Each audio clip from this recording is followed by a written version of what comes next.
你好，欢迎收看《新闻面对面》，我是谢仲。来一看为你介绍今天要请到的特别来宾，左边第一位，民进党副秘书长何博文，大家好，大家好。台北市议员苗博雅，大家好。前民众党中央委员张义善，虎哥好，大家好。右边为你邀请到桃园市议员林涛，虎哥好，大家好。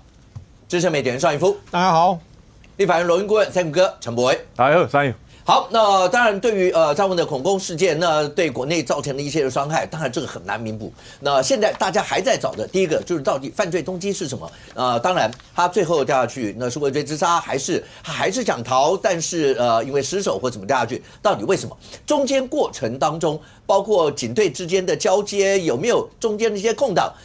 张文是知道这些空档吗？他是敞开了非常久，然后做出这些恶意的一些计划吗？还是那个空档是瞎猫碰到了死耗子？但这表示我们在过程当中是不是还是有一些制度上面是需要可以值得大家去讨论的？这里头包括所有的警队，包括所有的警局人都告诉你说，大家真的不要去苛责基层警员。对，基层警员真的非常辛苦。你看到那一幕，7个警员身上连武装都不够，还是要往前冲。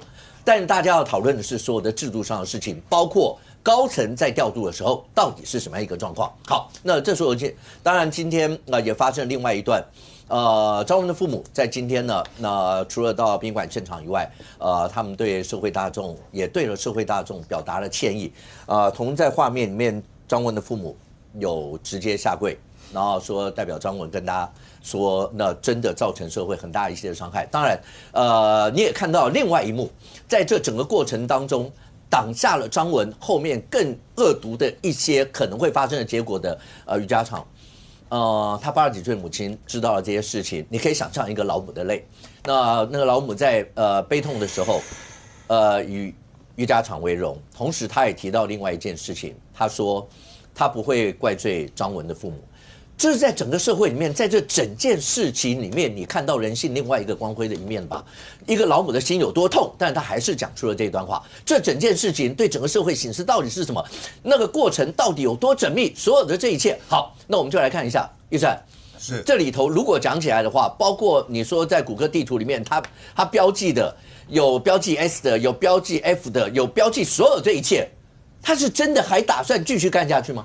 对，这个张文先跟大家报告，就是他比较像是个人式的孤狼行动，而不是组织性的恐怖行动。为什么呢？因为如果是组织性的恐怖行动，它可能会有下一波，所以大家的社会恐慌可以稍微降低。因为它是比较接近是个人行动，主要是因为金流的部分被调查清楚了，就是张文的母亲大概这2年内大概提供了大概82万，让他可以去做买这些相关的作案工具哦。所以我觉得啦，张文的母亲应该是最痛的，因为目前为止可以看到，整个他这2年里面的孤狼行动里面，唯一对他付出关心就是他母亲。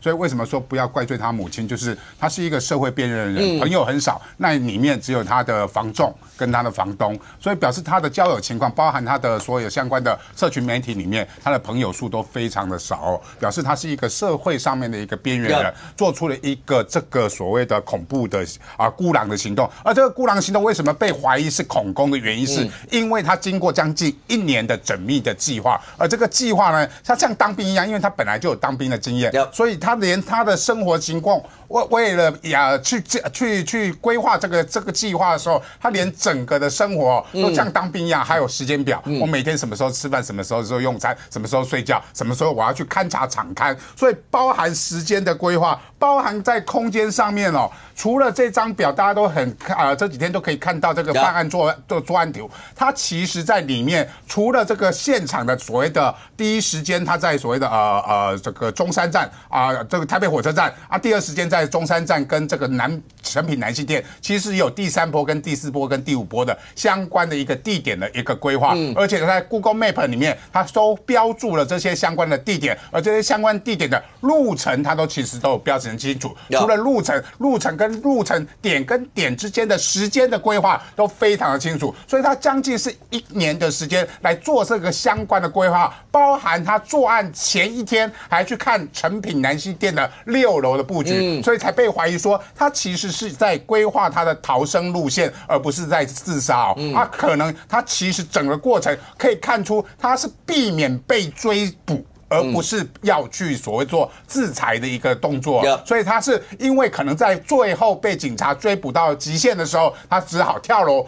如果他真的逃出活着没有死亡，他可能继续往前逃，因为他有计划所谓的第3波跟第4波的攻击，而他的所谓的基地我们讲千惠旅馆就是他的基地，里面还藏着所有相关的犯案工具跟这个汽油弹，表示他有准备的，如果从南西站他逃出去的时候，他要回到这个基地来进行他第3波、第4波、第5波的相关的攻击所以可以看到，他不是制裁，而是为了所谓的逃避这个追捕，然后所以才造成这个死亡包含他的旅馆里面可以看到，他除了相关的犯案工具，总共有13把刀具，然后有34颗的这个相关的这个汽油弹跟所有的这个烟雾弹。所以他其实除了这个他在外面犯案的这些相关的刀具之外，他其实还藏匿了非常多的这个烟雾弹跟汽油弹，表示他是想要继续来做这个相关的犯案工作。所以可以看到整个的过程里面，它虽然不是一个恐攻，它是一个孤狼行动，但是也同时测试了如果台湾造成所谓的恐怖攻击的话，整个的压力测试。这一次其实可以看到我们有没有对于所谓恐怖攻击的这个相关的规划有规划好吗？所以第一点就是，我觉得首长的这个态度是非常重要的。所以蒋万安，我今天给他肯定，因为已经讲了2天了，在这个尤其在年底的时候，我们跨年活动会有很多非常大型的跨年活动，尤其所有每年的跨年活动，101的烟火还是国际的一个非常重要的一个景点所以一个台北市长在最后的时候，这个年底的时候，你不应该去双城论坛了，所以他减少了这个双城论坛的时间当天去回这个是我值得肯定的地方。你还是要告诉所有的台北市民，对于所有的跨年活动，我们的安全布置、安全规划，以安民心嘛。你市长在，跟市民同在，我们才会安心说我们不会发生事情。而剩下这1个礼拜的时间，也必须跟大家报告我们的跨年活动，我们做了多少的安全措施，来让大家可以欢度今年底的这个所有的活动呢？第一点，第二点我就要谴责了，就是捷运公司董事长，当然不是说你错，但是你做相关的报告的时候，错就是错，你不要去硬凹啦。什么叫做你有这个监视器是没办法7台没办法回溯，但不是坏掉。没办法回溯，不就是坏掉吗？我们看直播干嘛？所有的监视器的目的不就是要回溯，去看到当初它发生的状况到底是怎么回事？所以如果没有办法回溯的监视器，那就是坏掉的监视器。所以董事长不要再硬凹，最后还是回到社会安全网的问题了。这个社会安全网，当然我刚才讲，它是一个孤狼，只有母亲在做给予经济上的一个照顾之外，我要讲的是，包含国防部，你对于你的除役、退役的相关的士官兵，你有没有做到辅导的工作？我说真的，现在要招兵役很难。我们现在劝大家可以来投入国军，那志愿役大家已经加入志愿役，如果他因为酒驾，所以你把他退役了，那你是不是应该有辅导就业的系统？然后包含我们在所有的这个教召未送达的时候，你都已经发布通缉了。那在发布通缉，为什么没有对这个人进行相关的追踪？这个都是整个社会安全网在这一次张文事件里面看到的破口。而任何的破口，只要我们有时间，我们有机制去做弥补，就不会有这一次遗憾的事件。OK， 这次整个过程当中 ，Thank you， 可不可以问一下，你在媒体上有提到一件事情，说有一个战争的既视感。因为好，平常讲两岸之间风云密布与否，可是你去问大部分的台湾人，我们大家都会觉得说，会发生战争吗？应该不会吧，类似这样。可是这一次的过程当中，就算你看到烟雾弹、烟雾迷目的时候，我相信有很多在场的人看到烟雾会觉得，这是什么样的一个庆祝活动吗？或这是什么样有人在恶作剧吗？或什么？有很多人可能还是这样想，不会想到是有人是这么缜密的在进行一个犯罪，甚或最后那夺走了3条人命，包含他自己后来自己也坠楼这些。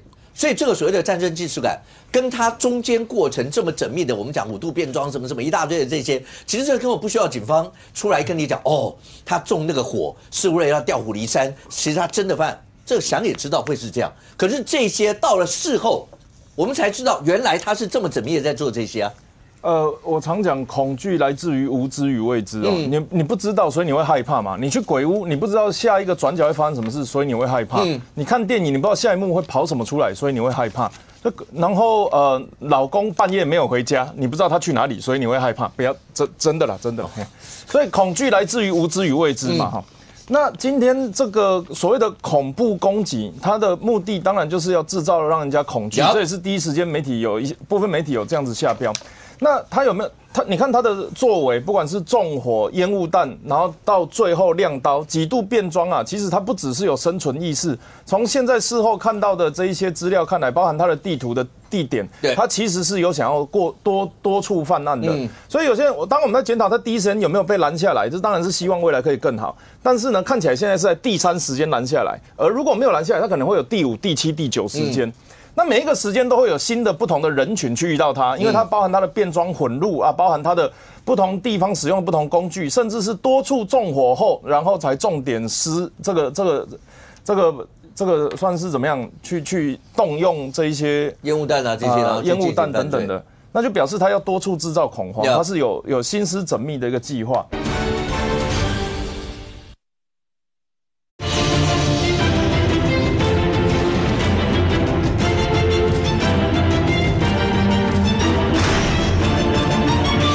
那就表示他要多处制造恐慌，他是有心思缜密的一个计划。那问题就在于说，每一个不同地方的人群，他看到这个情况的时候，他有没有办法理解或反应过来？这个就需要什么？需要去认识。恐惧既然来自于无知与未知，那你要怎么让它变成已知跟我知嘛？哈。那我为什么说有战争的既视感？就是说，各位，你想象的现代战争是什么？一颗核弹丢过来，全台湾人在一瞬间强弩灰飞烟灭，还是说对方会有几千万颗密集飞弹过来，然后炸到寸草不生？其实都不会。它有可能是什么？把你围起来，断水断电。它有可能是什么？网络的舆论轰炸，加上各个点的这一些所谓渗透分子的单点突破，它有很多种不同的技巧。那我要跟大家报告，人家国民党来了70年，他到现在也没有办法完全统治台湾。那共产党来了台湾之后，他也不可能把台湾屠杀殆尽啊。日军当时来到台湾的时候，也没有把所有台湾人变日本人啊，所以他一定会经过一个统治，然后即便是打赢了，都还有统治的阶段。那何况是在发生战争到真正占领全台湾的这个过程里面，我们会看到各地的战火不断。那个战火不是好，你穿军服，我穿军服，讲好了哦，哈，5个对5个，剪刀石头布，看谁先攻哦，不是嘛？一定不是的，他会用各种不同的手段发生。那今天刚好恐怖攻击的这一幕，其实就恰恰的符合我们所谓街头游击战的一个样貌。他是一个有装备的人，然后释放了一般我们比较不会在街头上看到的东西，然后呢，他手上有所谓的凶器。那我为什么说他有整个好像发生战争的台湾情境？就是当这个恐怖攻击发生了，然后我们有很多人在第一时间觉得说啊，我们不要得罪他，这个我们不要刺激他，不要挑衅他，他就不会得罪我们。等到他刀子拿过来，拿到非常近的时候，我们才惊觉说这个有危险的可能，甚至到他动刀见血之后，才有人才开始跑。一开始大家都围观，没啦，黑没怕啦，黑的不可能会怕，黑的我来讲黑怕等下，黑公共的呢。等到打起来之后民众开始跑了，我们同样的有见义勇为的民众，就是有预先做准备，在这种情况，不论他有没有相关的知识或经验，他自告奋勇的上去，他可能牺牲了生命，但是他挡下了那一波攻击。同样的，也有这个受过防灾训练的民众，在当下在情境里面做这个安全，把伤患放到安全的地方，然后去做相关的处置。那我们的地面部队也出动。那在这个过程里面，我们也同样看到我们的可能缺失嘛，比如说事后我们知道的北捷的监视器不足或者是当下的捷运站什么，他们今天有出来讲一个什么5点到6点会有警力空窗期，这个都是为了可以改善的。事实上就是，如果战争是在那一天发生，那个画面就完全会是长这个样子嘛。所以现在的问题是如果请问这个张某有没有预告犯？他有没有说我12月几号下午要干嘛？没有，他没有讲。那可是隔壁有一个一天到晚呛我们的，他说我要打台湾，我要准备台湾。那请问我们做好心理准备，把那个恐惧从无知与未知排除，是不是我认为应该很重要的事情？那件事情落实到民间上，不是说要大家拿枪拿装备上去上战场，而是它发生在我们周边的时候，我们应该用什么样心情来反应嘛？包含阿苗之前在自己的直播频道提到的，可能有前线在战争，而我们后方还要怎么样？可能会有这个正常运作。你比如说电力啊、运输啊这些要正常运作，银行啊，那它发生在这一些可能不是战争前线的地方，我们一般民众有没有办法做好心理准备跟相关的技能？这就是不管是你说小局书，或者是强调民防国防重要性的这一些公众人物应该要有的社会责任。那我想这一次的这个恐怖攻击，我们不要太政治化，就是你中国挑衅我啊，我怎么样这个。但是我要讲的事情是，做好准备没这件事很重要，而这个做好准备不在于说我们有没有做那些错，我们没有犯错。那一天去捷运站逛街的你们没有做错事情，然后围观的群众你们也都没有做错事情，但是灾难会发生就是会发生。今天我们不挑衅中国，他要打我们就是打我们。今天我们不去这个我100公斤我不要到处跳来跳去，但是地震要来就是会来。所以有没有做好准备是我们能做的事情，大到国家，中到社会组织，小到个人，每一个人都可以对这一些灾难做事先的准备。OK， 当然一开始有跟观众朋友讲说，在这整个过程当中，对于张文的父母来讲的话，情何以堪？然后孩子一路拉拔到大，结果竟然犯下这么滔天的大罪，而所有的过程在今天张文的父母呢，在面对媒体的时候，直接下跪道歉，让观众朋友看一下相关的画面。我们是张文的爸爸跟妈妈。张文所犯下的那个滔天大祸，对于社会造成严重的损害，以及对受害人及其家人造成无法弥补的伤害和痛苦。我们想在此向大家说对不起，对不起。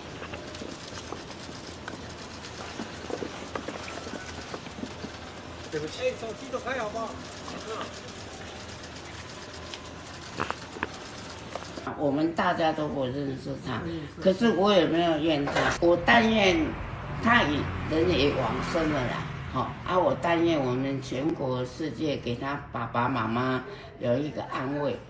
事情是他儿子做的，跟他爸爸妈妈没有关系。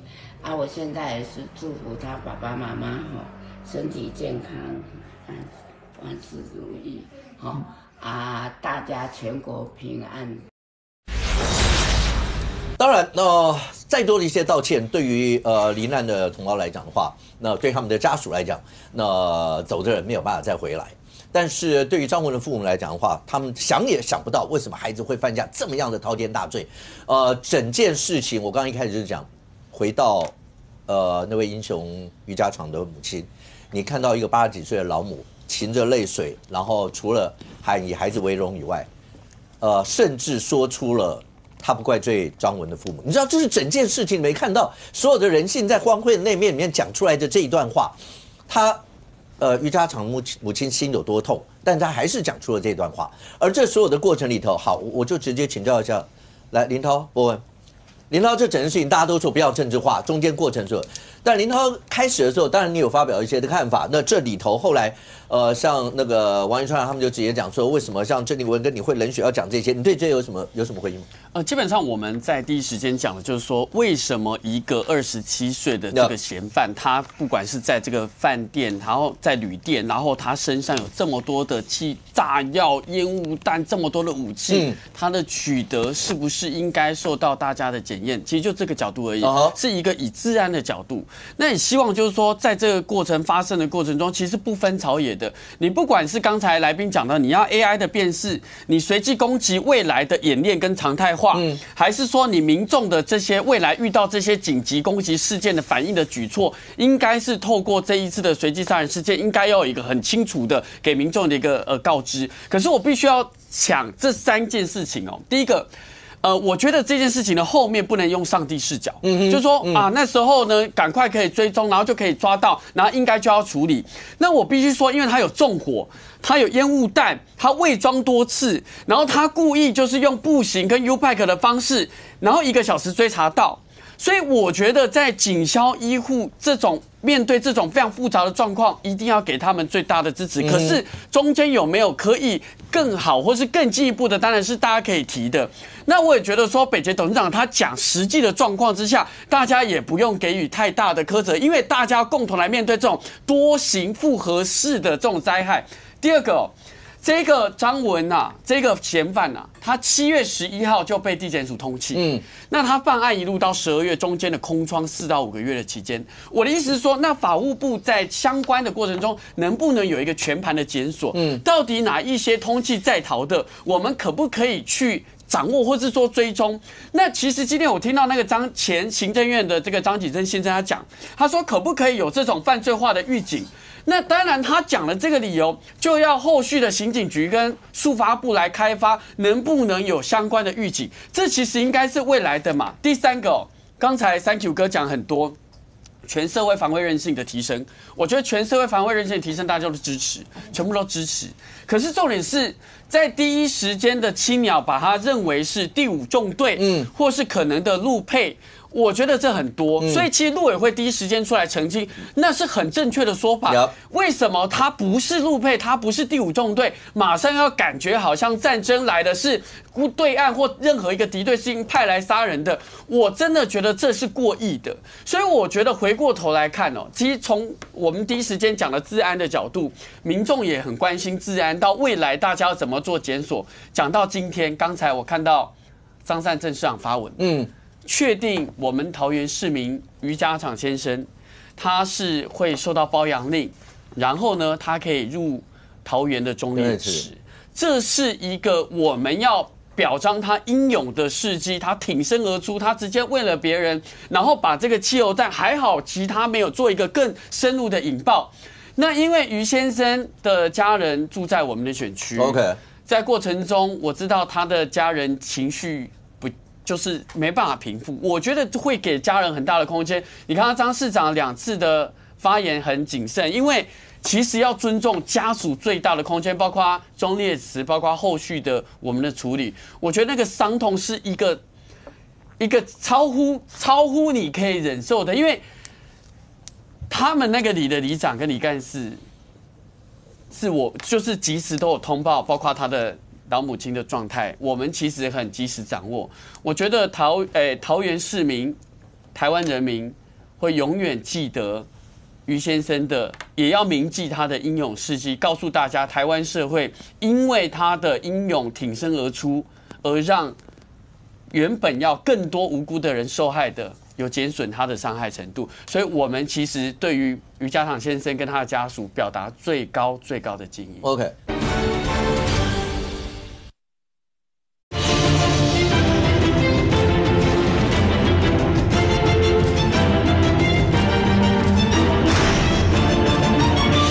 所以我们其实对于于家长先生跟他的家属表达最高的敬意。OK， 我们整件事情，那当然大家都不希望在这件事情沾上任何一点政治上面一些的色彩。那林涛刚才有解释他过程所讲的，那在过程当中，大家各自在政治上面，觉得这些东西大家都有厘清了吗？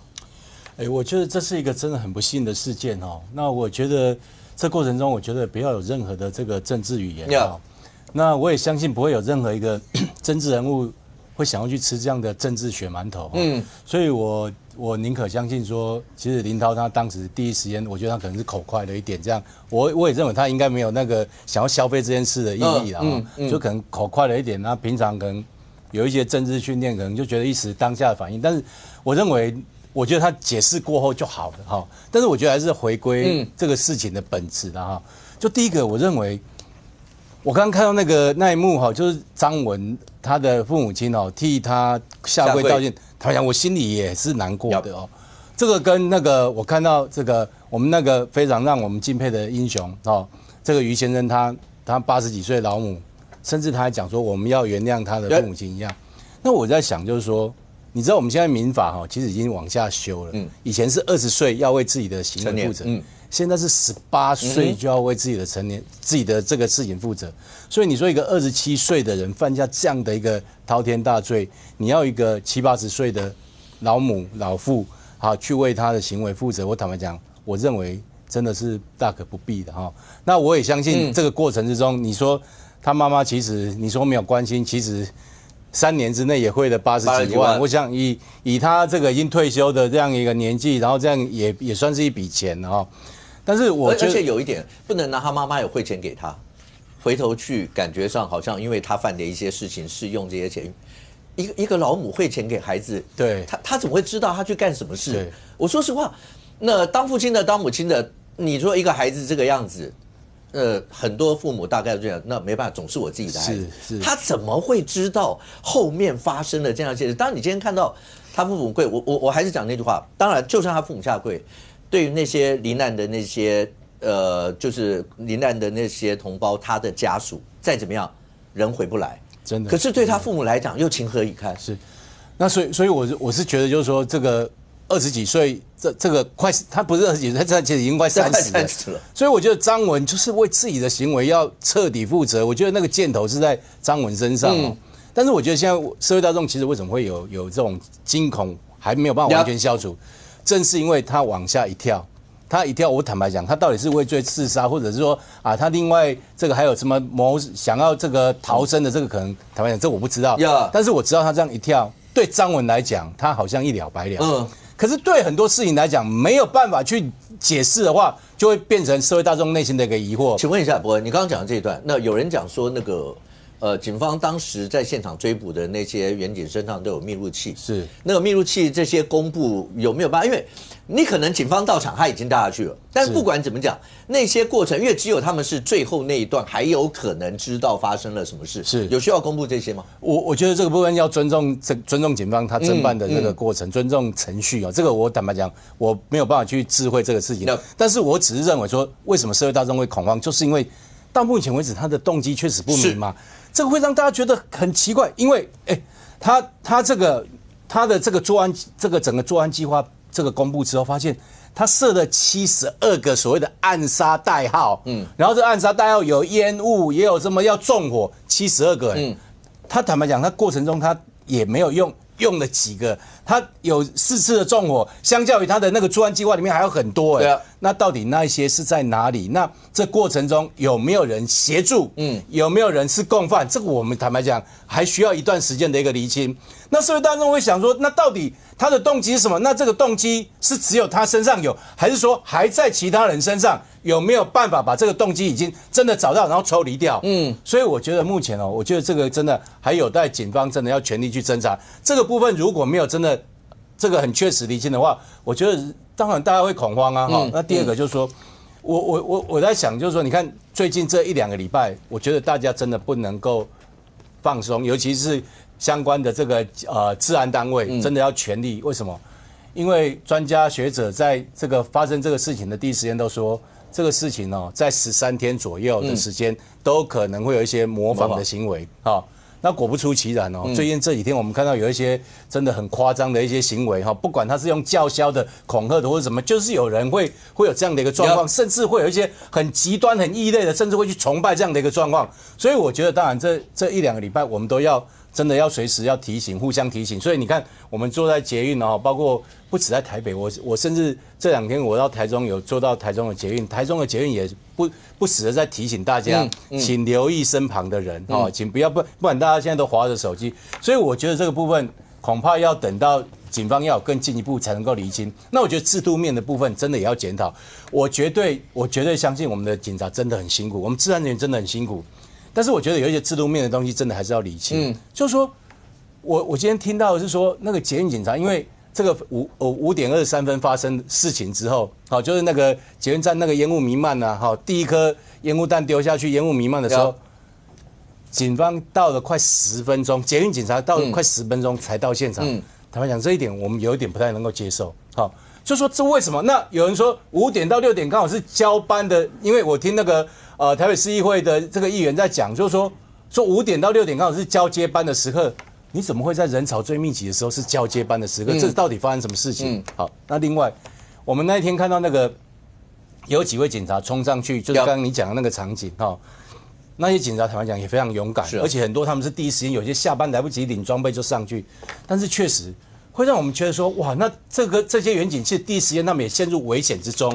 他们手上连一个盾牌，不管长盾短盾，连个盾牌都没有，然后他们要去围捕一个可能他在顶楼有布置一些任何状况你无法想象的一个状况的这样的一个机制，所以我觉得就是说，就制度面来讲，就警察的这个交接班等等，我觉得这个当然要检讨，要给民众一个交代，否则的话，我觉得民众目前为止，我觉得事情还没有完全厘清之前，我觉得恐怕还有很多难以这个安心的地方。OK， 就算张文不是恐攻，那但是你说他所造成的那些结果，一定会对很多人的心理会造成一些的影响，因为接下来还有很多大型的一些的活动，所以你看到各县市政府所有的首长都直接出来说，所有的防卫升级，然后所有的要确保，甚或在有一些特定的场所要不要设置安检门啊，类似这些。荣获对接下来的圣诞啊，或是在跨年的时候，可能对于一些要参加活动的民众会有部分些许的不便，但是为了整体的安全性，而这整个过程，大家在看这个过程，刚才也特别提到，台北市议员在台北市议会针对这些事情有很多的一些检讨，或是大家在讨论一些的声浪。阿苗今天也在场，来，我们先让观众朋友看一下，刚刚提到的说，包括捷运警察的交接班会有1个钟头吗？当天那段期间里面，如果照游淑慧议员今天在问的那个结果。真的1个小时交接班，现场是没有捷运警察吗？当然，你说这是制度上不是个别警察的一些的问题，但是真的会是这样吗？不过让观众朋友先看一下相关一些的内容。来，监视器没有一台有故障的，全部都没有受损，只是其中有7台监视器的那个主机的硬碟磁区有受损，以致没办法回溯。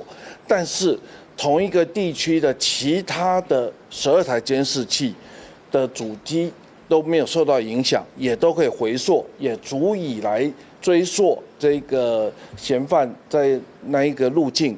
我们捷运警察队目前的警力确实是有限，而且我们队上的同仁年龄都偏大，多数均已届龄，他们在勤务上确实是相当的辛劳。本人身为捷运警察队的队长，一定会负起相关的行政惩处以及必要的责任，我不会逃避，勇于承担。但是，请各位外界、各位媒体及外界的民众，不要苛责我们捷运警察队的同仁，他们都已经非常的辛苦了。谢谢。阿苗先帮我解读一个文字上，就是监视器没有1台故障，但是有7台受损。那到底有没有问题？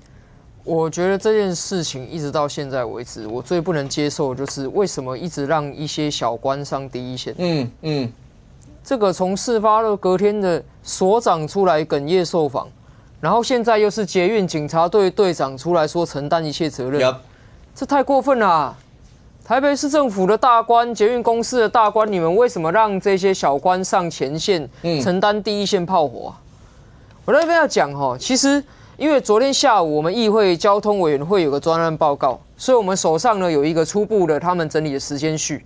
当然，因为要避免模仿犯，所以我们今天不会把那个时间序一五一十的讲。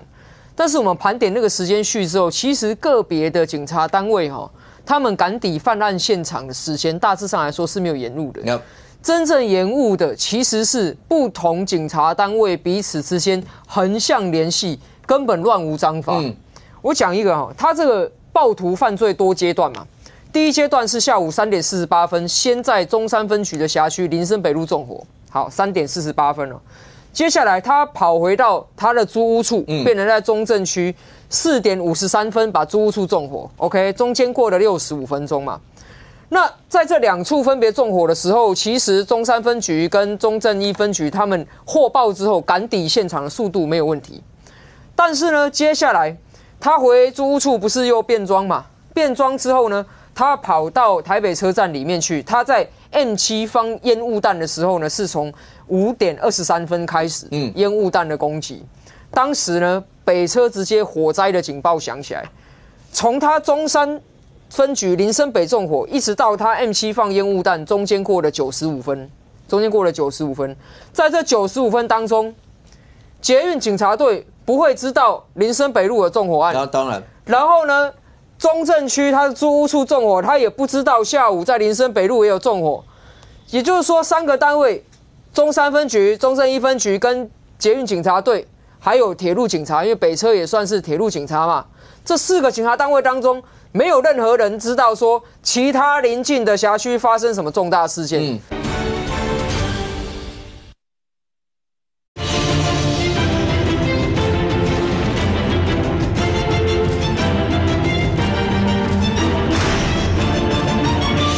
这4个警察单位当中，没有任何人知道说其他邻近的辖区发生什么重大事件。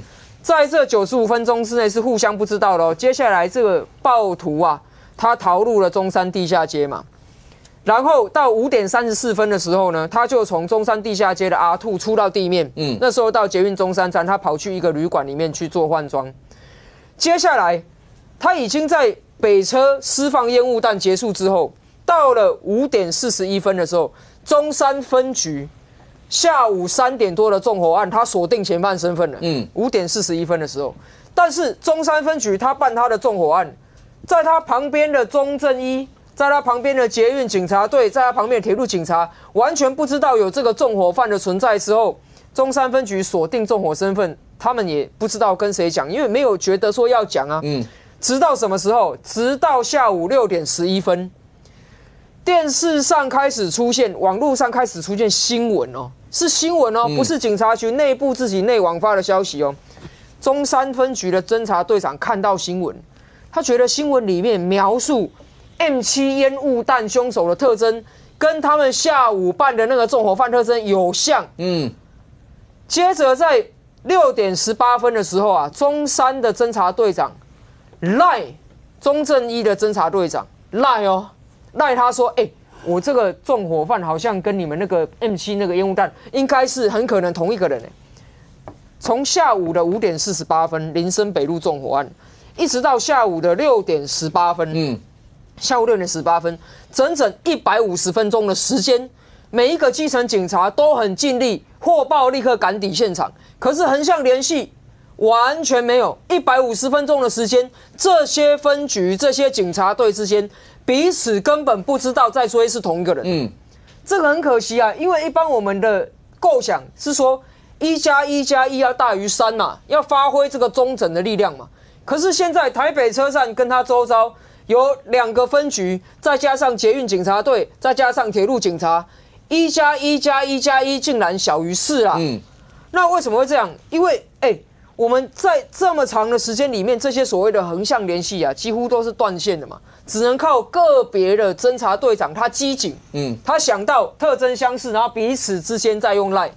那请问这是一个首善之都？我要经常讲，我们蒋市长都讲说 AI 的年代。那你说推动 AI 的年代，为什么我们的第一线员警办案的时候，你给他的工具是这样土法炼钢嘛？要一直到了下午6点38分。启动围捕的时候，刚刚前面在谈啊，第一线员警到了现场，连个盾牌基本都没有，包括说北车 M7 的这些第一时间赶抵现场的派出所的警力，有些人身上甚至也没有枪、没有武器，也不用说护具了。为什么会让我们的第一线员警在欠缺防护的状况之下，有些甚至你看他的装束是交通警察，他去追捕一个持刀的凶徒，为什么会这样？因为从头到尾。这些警网当中都没有接收到这个犯嫌是何许人也，他身上有何等武器，因为彼此之间通通不知道嘛，所以我就要问：这些横向联系，难道是一个派出所所长要负责吗？这些横向联系，难道是一个捷运警察队的队长要负责吗？还有另外一个问题，我们的民众，我讲这个烟雾弹释放之后啊，捷运站它马上出动烟雾警报器嘛，然后发出火灾警报。第一时间，很多当下的乘客都觉得是火警。那我问你，火警跟持刀的暴徒之间是不是差异很大？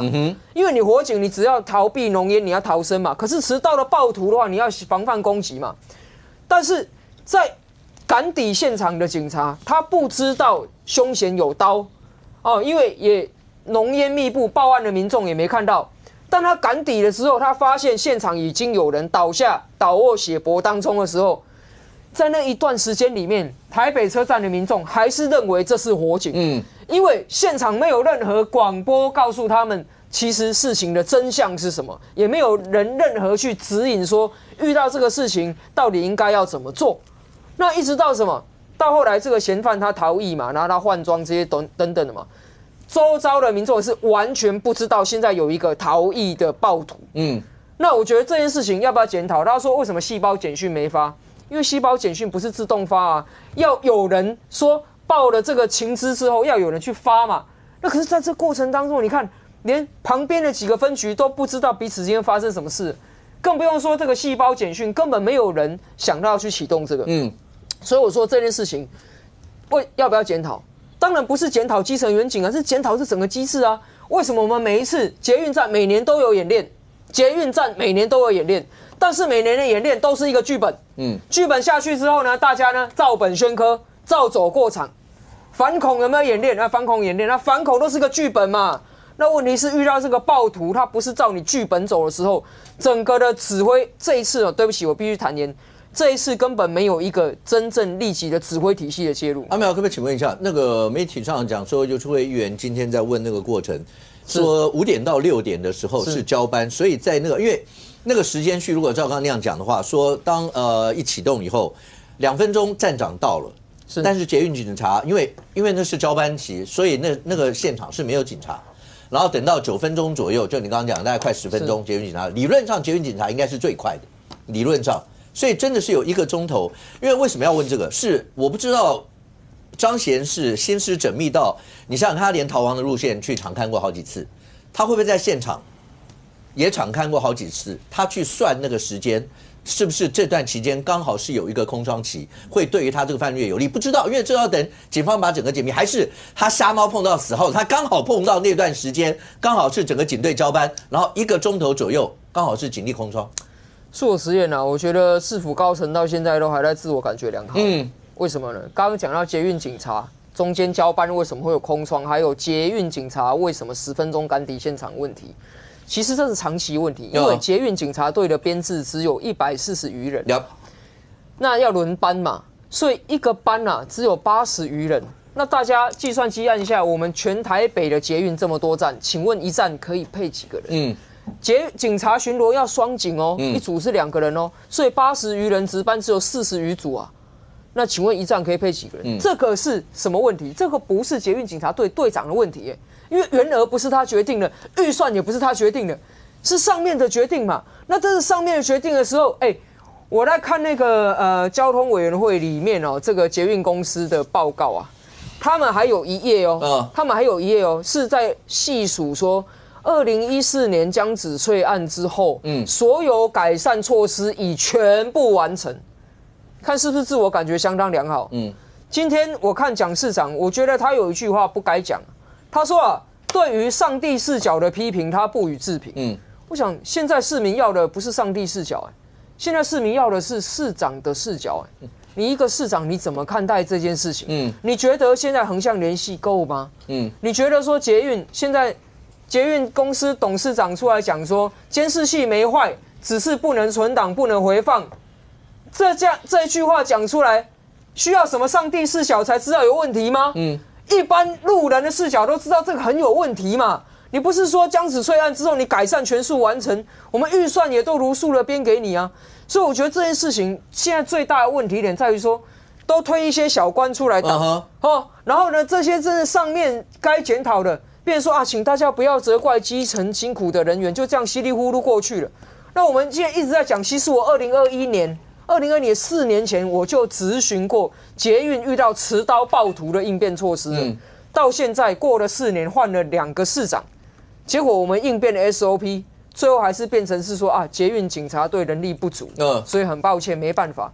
那我觉得像这样子的答案，其实市民是不会接受的。OK， 对不对？你要补什么？对，武哥，因为那时候在发生，我们除了第一时间有对治安的这个角度检索之外，其实我们真的因为北基桃接下来通勤的隘口，大家都很关心，所以呢，这个北基桃跟所有的转运站，还有大型的活动，接下来有跨年，这个我们一天动员了1008次的这样子的警力来做维护，其实警方承受很大的压力，但是我觉得更多的见警率市民是感受到其实比较安心的。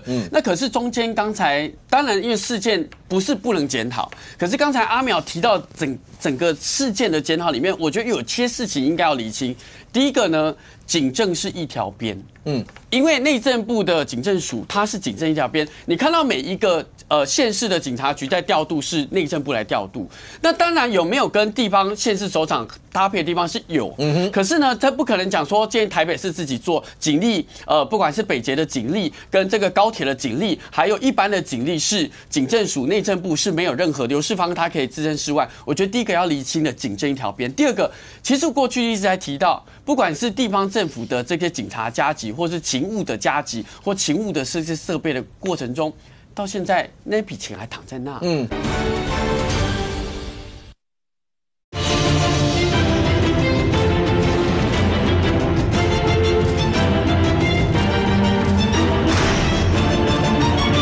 不管是北捷的警力跟这个高铁的警力，还有一般的警力是警政署内政部是没有任何刘世芳他可以置身事外。我觉得第一个要厘清的警政一条边，第二个，其实过去一直在提到，不管是地方政府的这些警察加急，或是勤务的加急，或勤务的这些设备的过程中，到现在那笔钱还躺在那。所以我觉得给警察很大的压力，难怪中山一分局的所长要出来讲说，其实我们都有看到那个短影音，就是他那个顶楼的天台要打开的时候，他们因为外面是暗的，所以他是在那边确定有没有埋伏光，然后有没有这些攻击性，或甚至有一些炸药在那边。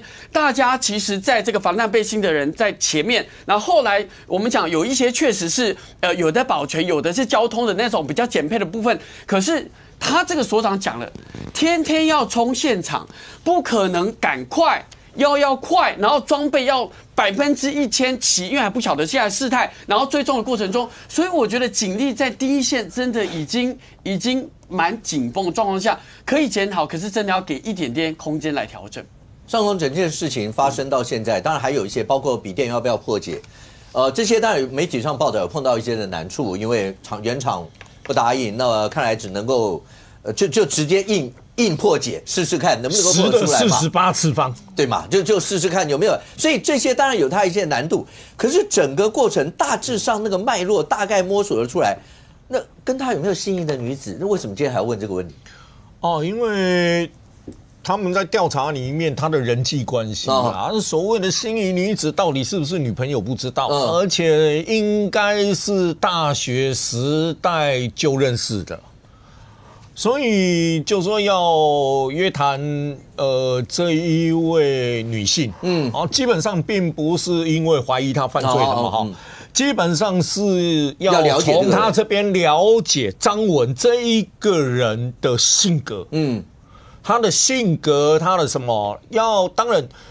你要判断他动机干什么？我们现在有很多东西都是从事后里面去搜索，里面包括说他的战术地图啦等等。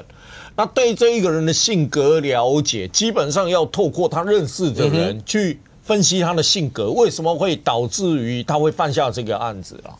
所以基本上，检察官就是在查询他的人际关系上面，发现他在大学时代大概有一个心仪的女子，那是不是女朋友不知道，就是说现在是个心仪的女子，所以希望是透过他要进一步了解张文的性格，主要是这个因素啦。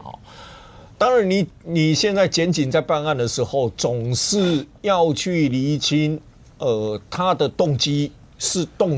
性格与动机的关联性等等，要去做分析嘛。因为现在张文人已经不在了嘛，你没办法从他口中去证实任何事情当然一路走下来，你可以看得出来，其实张文的犯案其实理论上在台北市横跨了3个辖区，因为南京西路那边可能是大同分局，虽然距离中山分局很近，但是南京西路那一边应该是属于大同分局，但是他过了中山北路就是中山分局了。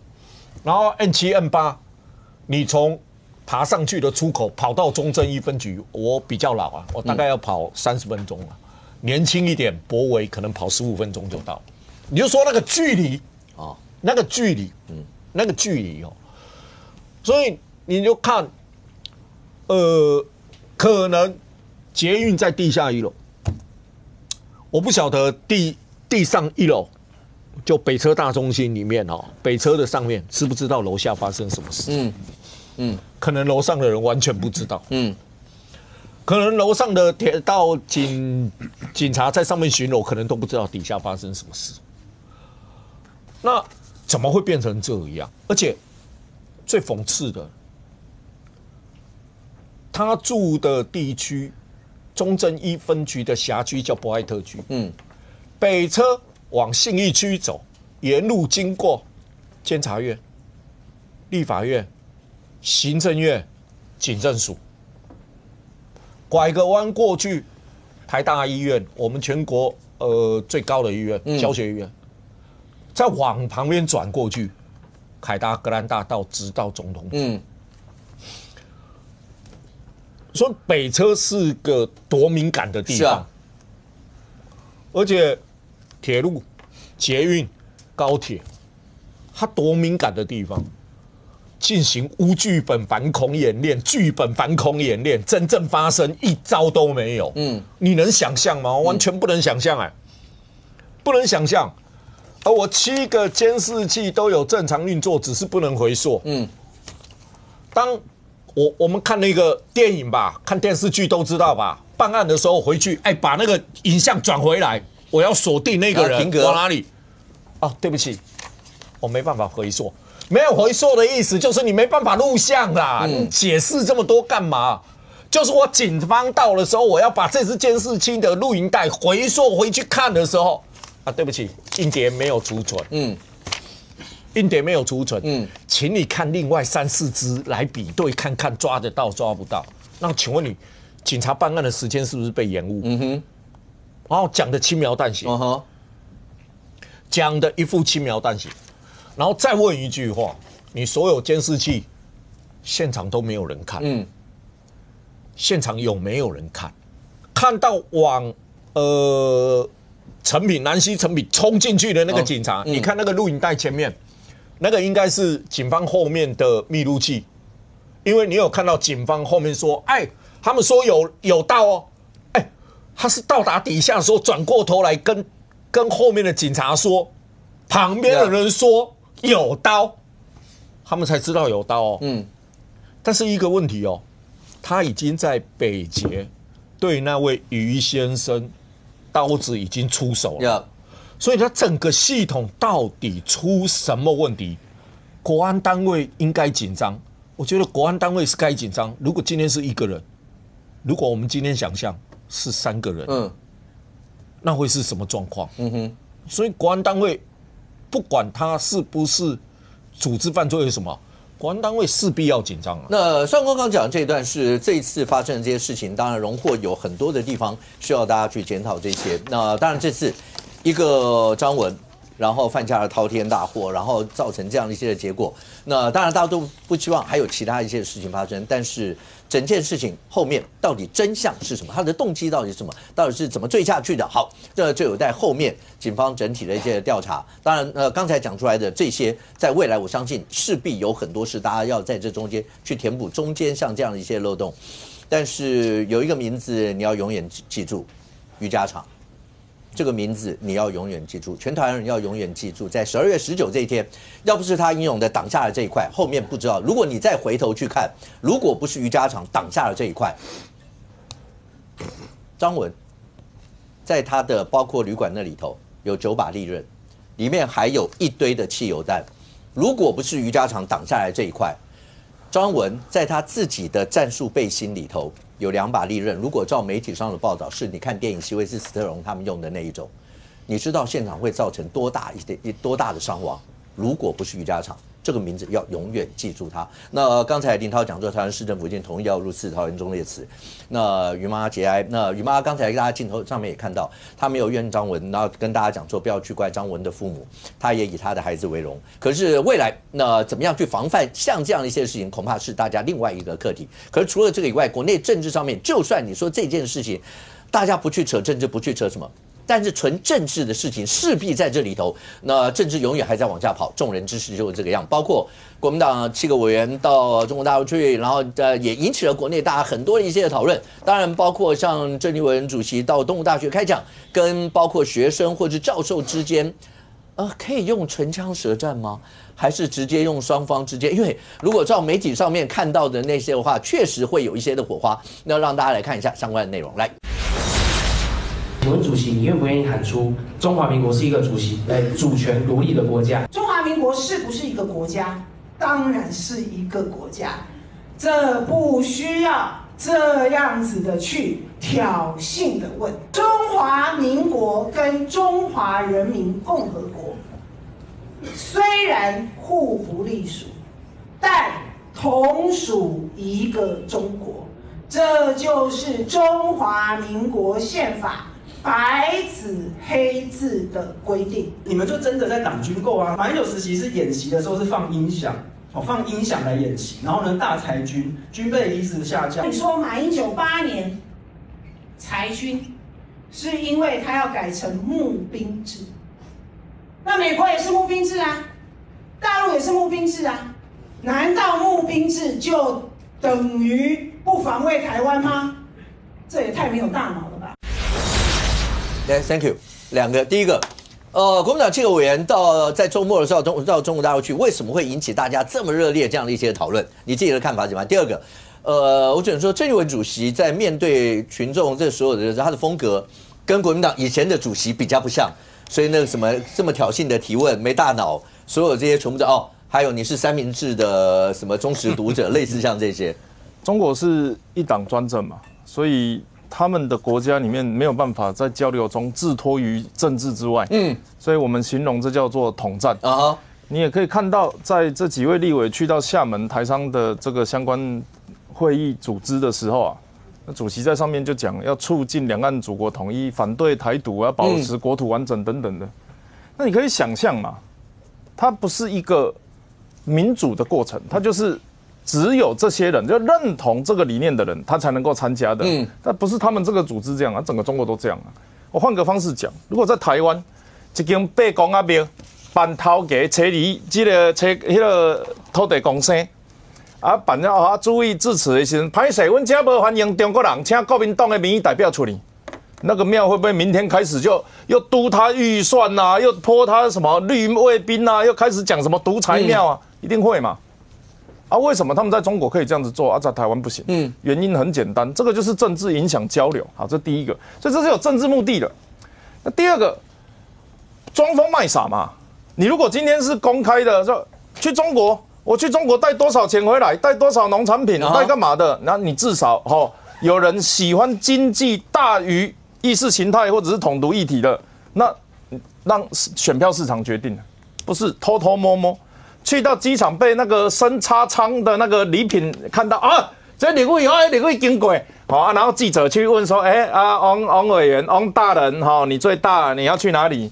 那不知道来就问那个蓝色的刚刚穿一件蓝色帽 T 帅帅的我们的来宾叶元之本选区叶元之去哪里？去哪里？我不知道。立委去哪里不知道？去干嘛不知道？那我问你啊，正常人，我们如果问上公有个单身男子去中国问他行程，说我不知道，10之8九你都往那个地方去想，所以哪个地方往开心的地方就是旅游观光嘛，不然是什么？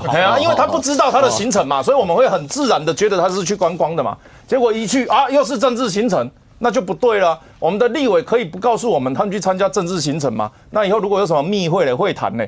所以这个是我们对他质疑当然这个是什么狗吠火车这个国民党要不要改变是他们的事情。但是呢，这牵涉到一件事情，就是为什么民主很重要？因为民意代表的权力来源是来自于老百姓对你的言行举止嘛，所以会有舆论，会有媒体，会有风向会有这个大环境。可是如果有一些部分政治人物，他的权力来源并不是来自于台湾的老百姓呢？比如说郑丽文，为什么他可以在大学里面，年轻选票梦寐以求吧？蓝绿白都要吧？为什么郑丽媛可以大言不惭，在里面说一方面说人家没有大脑，一方面说大学不应该这样讨论问题，不知道的以为他是指导教授在上课。为什么他可以讲出这些话？因为他的权力来源不来自于这些人，不来自于台湾老百姓的审视啊。他的权力来源是什么？他叫做粉红兔宝宝。一开始呢，从民进党离开之后呢，扮成兔宝宝的样子，去跟连战这个庆生，我也不知道那是庆生还是什么场合。那从此呢，就正奠定了他的兔宝宝形象。那依附权贵之后啊，一路在2020年被朱立伦提名当不分区立委，那刚好也当到同事。不是吴敦义，林涛很在乎吴敦义，这就是林涛的闹钟，嘿，气蕊哇拐，嘿，吴敦义，抱歉，跟着吴敦义撇清的那种感觉，没有啦，这是我口误，其实我不撇清，上宫也会撇清。对了，口误，还吴敦义提名。然后呢，这个郑丽文当上不分区之后啊，苏贞昌对他的评价是。你当初站台还叫我去站台啊，现在在这边讲这种话，好，这个就是他过去的队友的评价。那现在呢，他的口径啊，包含我们我们在郑丽文当选主席之后，第一次讨论他什么，去拜了所谓共谍的这个纪念仪式，对。这个是蓝绿白，这个甚至蓝绿白红唯一的共识。我们在统独意识现在没共识，但他是共谍，我们有共识。结果我们国民党党主席去拜了之后，在抖音上面形成怎么样国共之间的共识，然后无耻叫国家英雄嘛所以郑丽文他又是一方面是粉红小粉红的形态，就是他的权力来源是我有声量，我流量好高，你看。全中国14亿人都支持我当国民党党主席。那另外一方面，他从民党离开之后去到国民党，是依附权贵的这个兔宝宝形象。所以郑丽文的粉红兔宝宝不见容于台湾社会，他的权力来源不需要为老百姓负责，他要为能够选给他，然后能够维持他的流量声量，然后能够让他继续在那边做事情的担任党主席的这个权力来源负责就好。要这样，可是他的政党还是需要。对台湾人民负责，没有错。他的政党还是需要台湾人民的选票啊。郑丽文是这样子啊，因为郑丽文第一个选举没有赢过嘛，所以他当上主席的过程，他是这个叫什么弯道超车、截弯取直嘛，就到了那个位置。可是其他人要选举啊，所以其他人会因为他的形象面临到选票市场的挑战呢。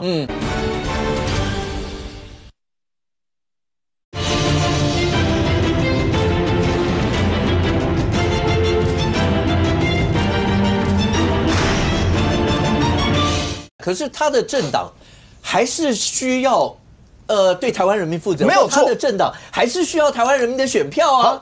郑丽文是这样子啊，因为郑丽文第一个选举没有赢过嘛，所以他当上主席的过程，他是这个叫什么弯道超车、截弯取直嘛，就到了那个位置。可是其他人要选举啊，所以其他人会因为他的形象面临到。选票市场的挑战呢？所以这个不冲突哦，这可以同时存在的。郑丽文之所以选上党主席，跟国民党要面对老百姓市场，这是两件事。那问题就来了啊，在这样子的形势夹击之下，一边的权力来源来自于权贵或共产党，或者是这个声量的利益；另外一边，国民党需要选举的人，他要面临老百姓的挑战嘛，最后就会产生什么？叶元之，我不知道。我不清楚，没有啊，怎么了吗？好奇怪的结论。这个就是对，这个就是事实啊，就是面对问题没有办法清楚回答。你像国防议题讲多久了？这是我们第一天讲吗？每次都说我们会支持啊，支持的结果就是程序委员会挡下来啊。那就叫说的跟做的不一样嘛。就是我很爱我老婆，我会早点回来，你都没有回来啊！我会支持国防3，那就来讨论内容啊。早上6点买早点回家那也是一种，但这个就叫模糊空间嘛。一直在保持这个模糊空间的情况，就表示他并没有像他说的这样子这么斩钉截铁。所以在国防预算是一次的检视，然后在各个地方的议题，包括法案的这个立法，甚至是这一阵子我们在讨论的，我就是比你大，我立法院跟其他比起来就是比你大。那这一些政治议题，其实都是在这个没有选举的过程里面，去检视一个政党或者是政治人物当上民意代表之后，他可能会做的事情。林涛，直接问一下，那7个国民党委员是偷偷摸摸的去吗？如果在3Q的口中，他觉得你们为什么不去讲这些？包括国防预算这些，国民党会要用他们用党这个字，或是说就是不定程序委员会未来到底会是怎么样？那郑丽文主席那个风格。会影响到你们选票吗？我先讲一下这个东吴的现场，然后再回来回答五哥的问题。其实东吴的现场很简单，就是这一位东吴大学的副教授，其实从太阳花学，因为他是政大外交系，我们都很熟。好，然后呢，从太阳花一路到这个大罢免，一路到这个现在的跟郑丽文主席的攻防，他的立场很鲜明啦，就跟民进党的立场一样啦。就大家都不用谈，因为大家过去调他的文章，他不管什么议题，民进党出一个招，他就可以写长文。这大家都很网络上都可以查。第二个呢？在一个学生会的现场，因为这一场其实前面徐国勇秘书长也有去，那看起来人数是有落差，那可能大家会关心说郑丽文主席他的这个立场也好，一些政策的方向到底是怎么样的过程？那我觉得 OK， 去那边学生要挑战，要不反对，这本来就是 OK 的嘛。可如果你问的问题过长，而且都是挑衅，要来做新闻的角度。老梗啊！以前我们在帮那个马总统选举的时候，那种演讲要来出这一招的这种老梗，现在这种都是大家评。你这说是要来踢馆？对，要来踢馆的。那其实踢馆的内容，郑丽文主席他也直球对决哦。他说中华民国是不是主权国？独立的国家啊，当然是啊。他第一句不是回我们刚才的商案不是很清楚吗？第二个他讲说两岸是同属于中华民国的宪法，同属一中，他的中是中华民国，他直接接着讲，他不是这样，他也没有分开，他不是这样讲，他直接讲中华民国，中华人民共和国与中华民国互不隶属，同属一中是那个中华民国没听清楚。第三个这个副教授他讲说这个国防的议题到底你们是不是国防？其实郑丽文主席他讲很清楚。我爸很清楚的排他的逻辑，他支持国防预算，保卫中华民国当然没问题。可是是不是就等同我们一定要去买单1.25兆的国防特别条例？这个条例是有落差的，所以我觉得他答的现场是没有太大问题。那回过头来回答五哥的问题，就是这些立法委员去台商交流协会，是妥不妥当？我认为啦。因为过去我们对于台生、台商跟台胞的这些正当的交流没有太大问题。如果现场不是一个共产党搭台，要让你买单什么样政治的条件或政治的条例的话，那去支持台商，我觉得这个东西台湾民众正常的交流应该是可以接受的。第二个呢，你也看到蒋万市长，因为我们台湾发生这样子在治安事件，把城市的交流他还是很重视，可是一日来回，那我觉得展现了一个，我觉得坚持城市交流，可是或可关心台湾民众的角度的两岸交流，我觉得这是一个很好的方向。不是你刚刚讲到重点了，因为绿营现在一直在质疑的这种，他们觉得那不是一个正常交流活动，或是认为有很大的政治的意味摆在那个里头。从刚3 Q 一开始就讲说，人家一开始就讲说什么祖国统一啊，什么什么摆在那个前提，所以他们质疑的是这一块。那国防预算，那今天是第四度封杀嘛，所以这样讲说，那未来。国民党会做任何一些因为翁小玲委员被问到这个的时候，因为自由时报那个独家不是也写到，把他们去那中国大陆这一次，然后跟那个国防预算某种程度会把它有一些连结性，所以翁小玲委员会回来开了一个记者会，当他还讲说，对他还是会继续挡，结果今天出现第4度，有很多人就把这些全部都连结在一起，你们怎么办？其实是过度连结。其实前面在讲说那个地方财划法不附属，就拿来跟1.25兆的国防特别条例来做对应是不是因为那件事情，所以你这样？现在又是去中国大陆，所以是不是1.2兆有关联性？我先说完全没有关联。但是呢，未来会不会针对国防1.25兆的条例，继续跟这个执政政党继续来讨论，继续攻防？我认为会，原因是因为宪法法庭宪诉法也是做这样的判决，然后呢，地方财划法。你也不附属，也不执行，所以这等于是一个议事的政策的攻防。我觉得这样子的议事攻防一定会延续下去。OK， 来一下。对我先讲一下啦，郑丽文做一个党主席不管别人问什么问题，毕竟人家是一个副教授不管即使是学生即使是张一山抿嘴好了，你讲我没大脑，你是一个党主席的格局吗？你讲人家没大脑，这种事情不应该出现在一个党主席的嘴巴里面出现嘛。这第一点，第二点没大脑到底是谁？因为我真的听不懂这句话啦，就是中华人民共和国跟中华民国互不隶属，但是他们同属一个中国，这是1+1等于1啊。我跟阿苗是不同的人，但是我们是一个人，那我们两个之间一定是有一个不是人嘛？到底是中华民国不是人不是国，还是中华人民共和国不是国嘛？你同属一个中国，那一个中国又是什么嘛？否则为什么2个明明就2个啊？就是中华人民共和国、中华民国，明明就2个啊，你就说啊，它是一个。到底谁不是国？你要讲清楚啊，这才是问题嘛。但是在郑丽文是合理的，在国民党是合理的，因为讲给不同的人听嘛。中华民国、中华人民共和国互不隶属是讲给台湾人听的啦，两岸同属一个中国是讲给习近平听的啦。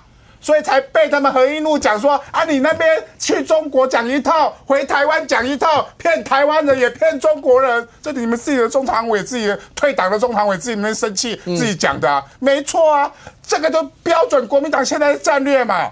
去中国之前不敢讲，躲起来啊，被人家发现了，没有啊，很正常的两岸台商交流啊。那如果是很正常的台商交流，言之你就大啦啦讲出来啊。像我们傅昆萁，我就比较佩服傅昆萁，出去前开记者会，见面见到王沪宁，见到宋涛，直接直播，然后很得意，一个一个介绍我们的立委，回来继续开记者会，两岸交流就是要这样子，干嘛偷偷摸摸？回过头来，大家质疑他是不是因为党军购，所以你们要去？那回过头来说没有，我们不是为了党军购去的，结果回过头来还是党军购。所以啊，敢去就敢讲，不敢讲。去你们就是正常交流，而台商的交流，全世界的台商只有一个台商负有政治任务，就是中国的台商，他们的政治任务就是以商逼政。你去看他们的相关协会的报道，相关协会的一些规程，就是以商逼政，以商促统嘛。只有中国的台商负有这样的政治任务，全世界的台商都没有这样的政治任务。所以为什么民进党会比较少去接触这样的台商的原因在这里嘛？因为中国的台商就负有他的政治任务嘛。另外一边讲一种话，还有这件事情，党军购啊，第4次啊，党啊。反正挡了4次，而且只有条例，不是预算哦。我们都以为现在是军购预算，不是，现在是军购条例，连条例都在挡。然后呢，见到 AIT 笑嘻嘻，我们不会挡啦。然后呢，到立法院就挡啦。挡完以后呢，推给赖清德，赖给清德，都是赖清德不到立法院报告啦。赖清德有说不到立法院报告吗？赖清德已经说，只要符合宪法的机制里面，他都愿意到立法院报告，不是吗？然后现在推给赖清德，你看，他不敢统问统答他不敢一问一答，一问一答就是违宪的嘛。人家愿意到立法院报告，愿意统问统答，然后你现在用这个理由不愿意把他送到立法院的委员会去讨论，拜托你可以一边邀请赖清德，一边送到立法院讨论嘛。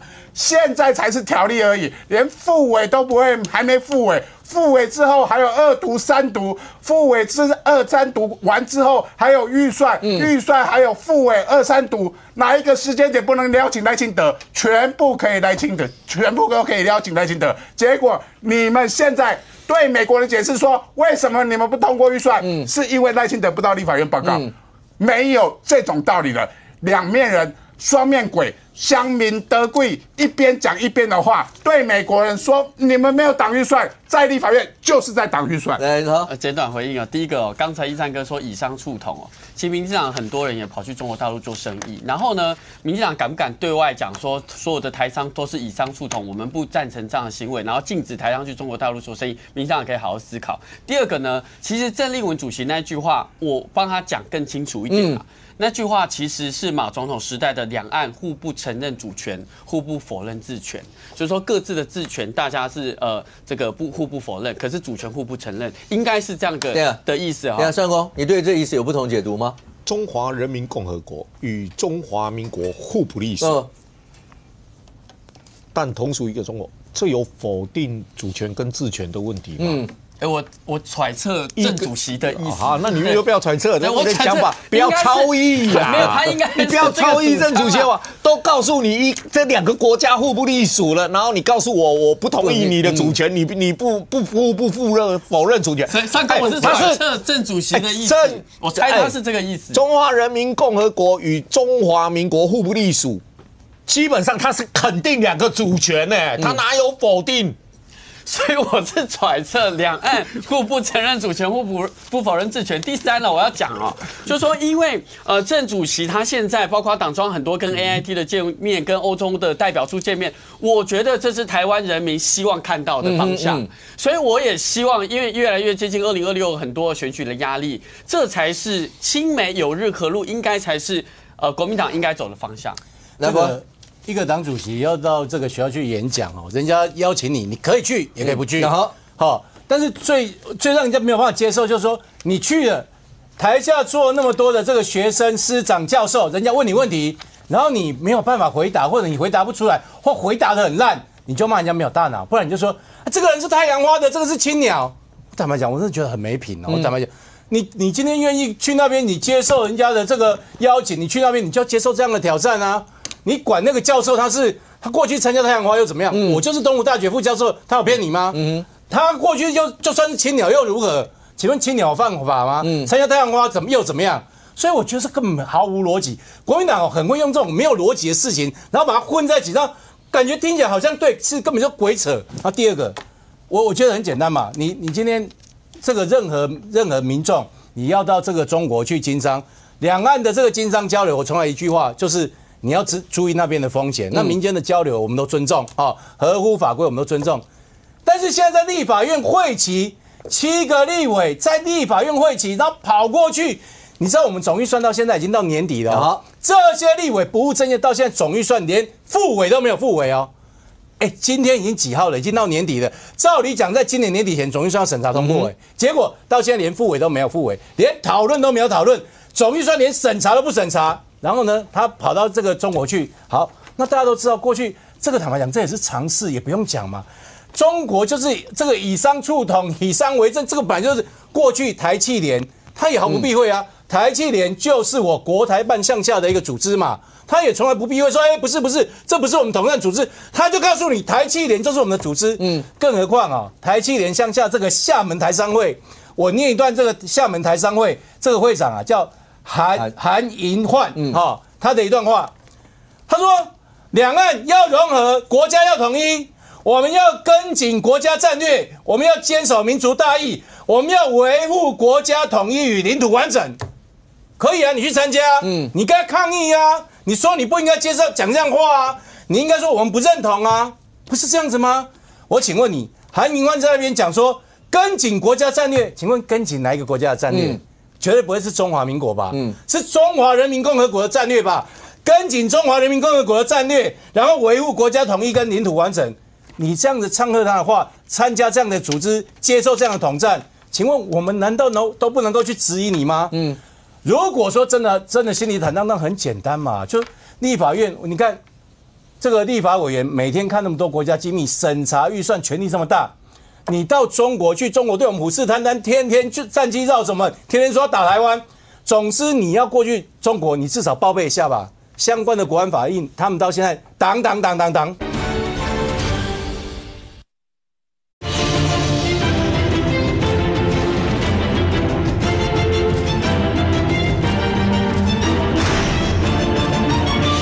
总之你要过去中国，你至少报备一下吧。相关的国安法令，他们到现在挡。好，那我要问，我们今天这个为了这个国家的这个安全，所以我们编了8年1.25兆。坦白讲，你不同意也没关系。好，你觉得你要严守也没关系。可是你至少要复委，让大家来讨论吧。相关的内容至少讨论，让民众知道说，原来这里面这个不合理，那个不合理，这个不对，这个我要砍，你都要公开吧。他不是。他可以在程序委员会1党再党2党3党4党，党到今天又在党，然后呢，他从中国回来，人家才质疑说，现在立法院会期，你这样大家跑去那边，难道你去接圣旨吗？他回来他也跟你讲不严的，我就是要挡国防预算怎么样？你想想看嘛，国民党的立委现在是这样的一个态度，你说难道大家觉得说真的是对国民？今天这个最新民意调查出来啊，我们不敢说我们有多好，我们随时战战兢兢，但是至少。我觉得人民看得出我们的这个诚意，有很多不好的地方，我们接受批评，我们努力改善。民进党现在的制度加起来赢过国民党跟民众党的这个总和还多。好，我们不是说我们有多好，但是至少我觉得最近这段，包括蛮横的党总预算的表现，蛮横党国防预算，然后不审总预算这种很不理性的一个表现，我想人民对你们也提出了一些至少看法。我坦白讲，我觉得未来你们要怎么去审查总预算或者说针对国防预算，你们要怎么样去就是删减都没关系，可是至少复委吧，至少公开讨论吧，至少委员会呈现出来，让全民能够了解吧。如果连这个你们都不敢，表示你们根本是心虚嘛，表示你们怕说审查过程中民众觉得这个有需要啊，为什么你们不敢给？你们不敢去面对民众的这样的一个质疑，你们不敢面对民众的检验嘛？阿淼，现在看起来从不管说你说7个委员到中国大陆去，然后1.25兆的国防特别预算，然后所有这些一路下来。现在整个已经拉到包括最近5个大法官做出来的宪判字1号，那除了蓝营有委员直接去提告就是枉法裁判，然后这些以外，甚或讲说那是不是要交由公民复决，他已经拉到已经不是政党之间单纯对决，现在已经拉到连大法官、宪法法庭之间这些都已经变成对决的一个态势了，未来怎么办？因为我觉得蓝白他现在真的应该要调整他的战略了啦。因为其实拿到立法院多数，这当然是很好，而且从2024年的这个选民的选择还有这个罢免投票的选择，其实我想不管是蓝绿白哪个阵营的人，应该都要接受说，人民就是要选择一个叫做分立政府，或者是要分裂政府嘛，这是人民选的嘛。那所谓的分立政府或分裂政府，坏处啊，当然就是可能会比较吵吵闹闹，效率低一点。但好处就是相互制衡的力量很强，就是谁也不能够这个独大，这概念是这样子。那所以我觉得蓝白一方面要求说赖清德、卓荣泰要尊重立法院，但是立法院展现出来的态势，从国会扩权一路到宪诉法，一路到总预算到财划法。立法院展现出来的态势也不是分立政府的态势啊，因为立法院要做最大的，这个是蓝白在过去1年半以来，他在立法院里面说，我立院选赢了，我总统选输了，没关系，我透过我立法院修法变成好像我在执政，这个是两边现在之所以有一个很难解的结嘛，这个真的不是我单独在乱讲，你看他们现在提的东西这个是一个最新的，他们提的这个议事日程草案里面有一个提案啊，本院国民党党团啊，要直接用立院决议的方式啊，宣告大法官判决无效。我跟大家讲如果说这个东西会通的话以后立法院不但可以宣告大法官判决无效啊，他也可以宣告任何一个下级法院，从最高法院到高等法院到地方法院的判决无效嘛。因为你连大法官的判决你都可以片面无效了，这些小法官的判决算什么？所以以后如果国民党有委员贪污会被判刑了，没关系，立院做成决议，宣告地方法院的这个贪污的判决无效嘛。这个哪一个法治国家这样搞的？你哪一个法治国家是国会可以直接宣告最高法院或大法官判决无效？讲个案例来给我听嘛。现在甚至还要进一步立法，这个也是傅昆萁他很厉害，一根生人这个改过向善的典型案例啊。他要提案说修公投法，要让公民用公投的方式，可以让法院的判决无效。大法官的释宪判决无效。对啊，释宪。让我讲。举重以明轻嘛，类推嘛。如果大法官的判决都可以用公投给他无效，那小法官的判决当然更不看在眼里啊。那以后干脆还要法院干嘛？全部都抽选组成公审团来公审就好了。那我哪一个民主国家这么搞？哪一个民主国家可以用公投直接说最高法院大法官的判决无效？没人这样搞。但是为什么立法院会这样？因为立法院要再次宣告我才是老大。虽然总统没当选，但是赖清德你是我谁喊呢？这个是现在立法院出来的态势嘛？那我说这样的态势会怎样？如果这样的态势下去，那政治的局势不会往蓝白想要的方向走政治的局势一样嘛。蓝白好不容易说大罢免，他们32-0赢得很高兴，结果搞了一圈之后，到现在回到2024年总统大选投票后的态势一样啊，绿营的盘40%嘛。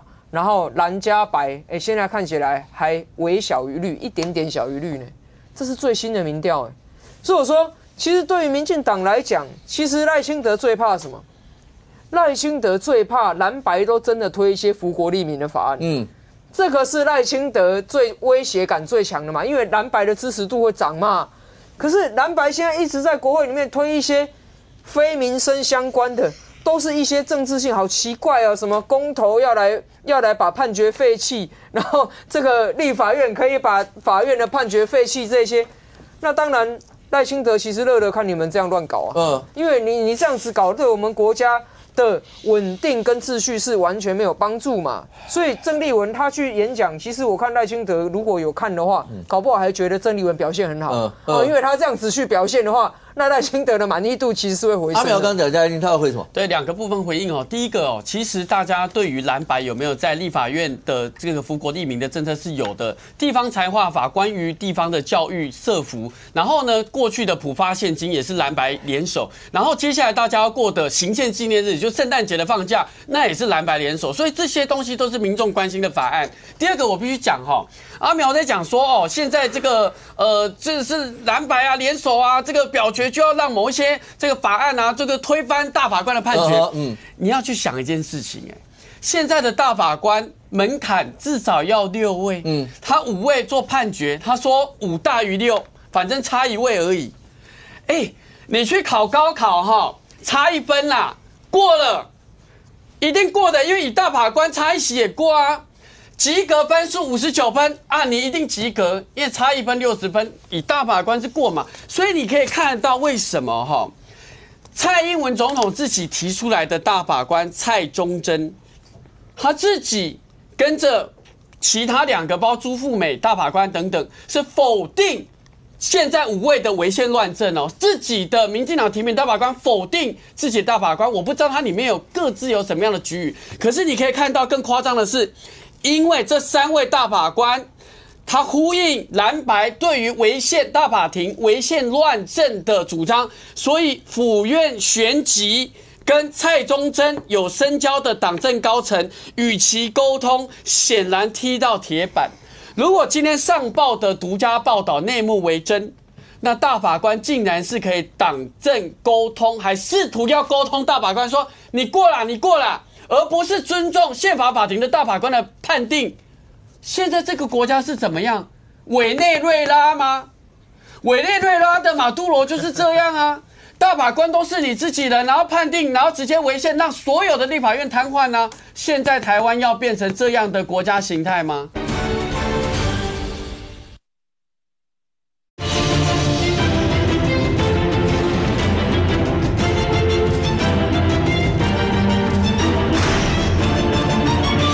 现在这个国家是怎么样？委内瑞拉吗？委内瑞拉的马杜罗就是这样啊！大法官都是你自己人，然后判定，然后直接违宪，让所有的立法院瘫痪啊！现在台湾要变成这样的国家形态吗？那个伯恩，可不可以简单回应一下？黄国昌主席还为了这个跑去告民进党里面说，他觉得是不是有人要刻意要影响司法公正啊，要去关说？我觉得这个是上报的报道嘛，那上报的消息来源是哪里我不知道，但是就我了解没有这回事。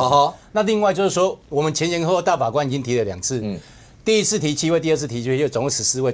这里面都是这个非常是这个桃李满天下，然后在法界都是素有非常好的一个声望。14位全部一竿子全部被打翻，都说这些人不适任，所以这个国民党不要再装，国民党就是要透过人数的这个状况去钳制住大法官，他要把这个宪政机关把它动起来，这是他们的目的。那我们觉得这样子，这个对整个国家体制当然是很不好，所以我觉得当然我们试图希望能够透过解套，所以为什么行政院我们才用这个所谓的不复决的方式，这个也是宪法37条规定，但是我们当然不附属这个部分，所以我们也是穷尽一切方式。那至于后来大法官他们自己做成的这样的一个采取，这个也是大法官内部自己做的，这个跟外面的这个任何的什么党政高层也没有关系。所以我希望国民党真的这个彻底悔悟，不要再这个扯国家的后腿，扯宪政的后腿。上公，昨天传出来的一个人事案，就是中选会的主委，然后说要提名游盈荣教授。那有人就在讲说，因为未来的局，如果立法院是蓝白多数，绿营的是少数的话，包括这个礼拜五，那要不要弹劾赖清德总统，在这个礼拜五也会在立法院是一个重头戏嘛？有人就讲说，如果用游盈荣教授当中选会主委，这个局会不会让蓝白之间以后最起码在这个人事案会不会有不一样的投票法，或造成以后蓝白结盟的一个破口，然后往下还会有其他绿白甚或有可能合作的机会会出现吗？因为可以看得出来，这一次中选会的整个提名过程当中，有绿营主导，有白营推荐，有国民党推荐嘛啊。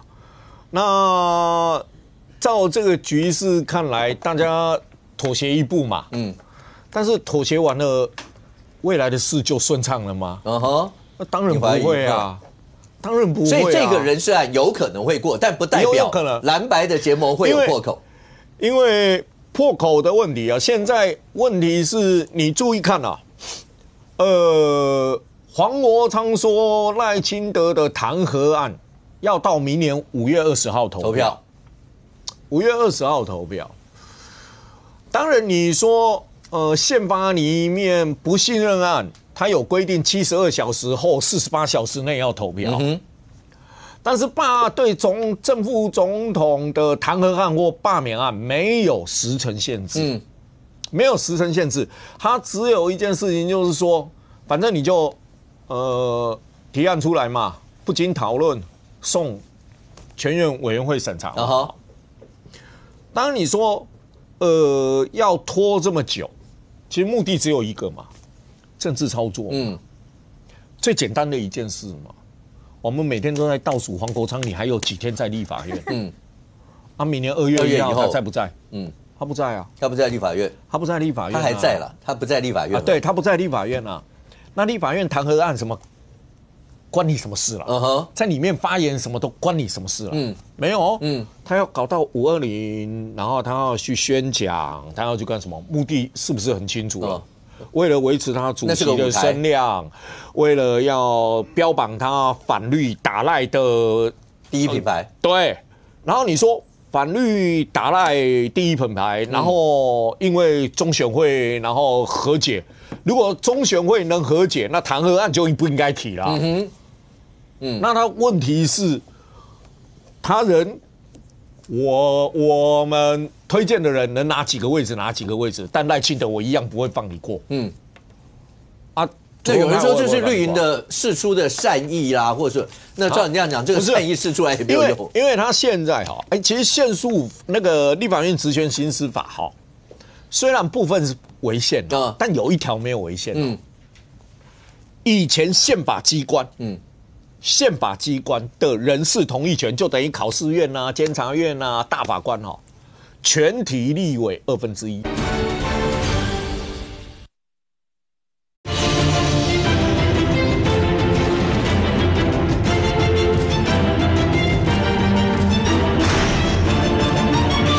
我们推荐的人能拿几个位置拿几个位置，但赖清德我一样不会放你过。这有人说这是绿营的释出的善意啦，或者是那照你这样讲，这个善意释出来也没有用。因为他现在其实限诉那个立法院职权行使法虽然部分是违宪的，但有一条没有违宪。以前宪法机关的人事同意权就等于考试院啊、监察院啊、大法官全体立委1/2。全体立委非宪法机关出席委员1/2。黄国昌把它改成全体1/2。全体1/2。如果你全体1/2的话，你的运作层面会比较为难。如果出席1/2，反正我民进党全部出席。只要你对方有对哪几个人不满，那我就可能会赢。但现在不是啊，全体1/2啊。那全体1/2，那民进党也不得不妥协了。因为中选会到底还要不要运转下去？因为2026年要选举。选委会如果透空，你是连所有委员会议、所有什么都不能开会，都不能公告因为它是一个妥协案嘛。但是这个妥协案，我妥协，我民进党妥协是因为我2026要选举，我要办选举。那你们蓝白要不要妥协？不妥协，没有中选会，那2026也没办法选举2020大家要不要选举嘛？要嘛。所以它是一个妥协点，但不代表未来啊，不，未来要怎么妥协？哎，我问一下，我现在搞不清楚，大法官未来有这么多释宪案在那边，好，财划法释宪啦，选罢法释宪啦，这么多释宪 ，OK， 然后刚才我们讲那3个大法官。我现在不晓得3个大法官的立场是怎么样。哎，我告诉你啊，宪诉法你们不能这样干，你们这样干违法乱纪啊，怎么样？好，你们干完了，接下来下个案子说，哎，好，你们前仗打完了，后仗我参与了。那你是不是承认前面的效力？你是不是承认前面的？不然你后面怎么去参加评议说？你前面说没有10个不能评议啊，所以你们5个大法官不能这样干。然后5个大法官干完了以后就说：“哎，现在没有10个人评议，可以了，我来了。”那3个大法官的立场摆在哪里？那3个大法官的立场会摆在哪里？那后面这么多释宪案，那真的又是极端状况吗？又排除3个大法官吗 ？OK， 所以我觉得，如果后面大法官要运作，你说立法院会不会？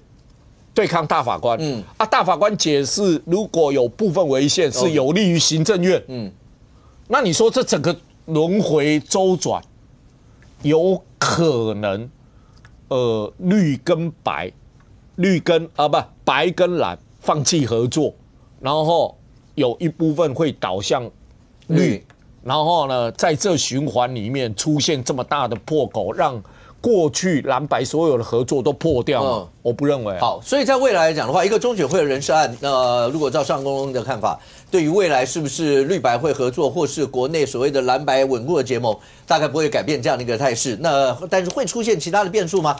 除了这个以外，对国人来讲的话，经过了1219的事情以后，当然大家的忧患意识还是要提高，因为所有的状况、所有的危险，你不知道会发生什么样一些情形。当然。台湾是一个安全的地方 ，OK？ 那对我们大家来讲，长期习惯这个，可是不代表不会发生任何一些事情。最后再讲一次，这个名字你一定要记住，于家常。如果不是因为他，你真的不知道1219会发生什么样一些事情。于妈万望节哀 ，OK？ 非常谢谢所有来宾，也非常谢谢观众您的收看，新闻面对面，我们明天见，拜拜。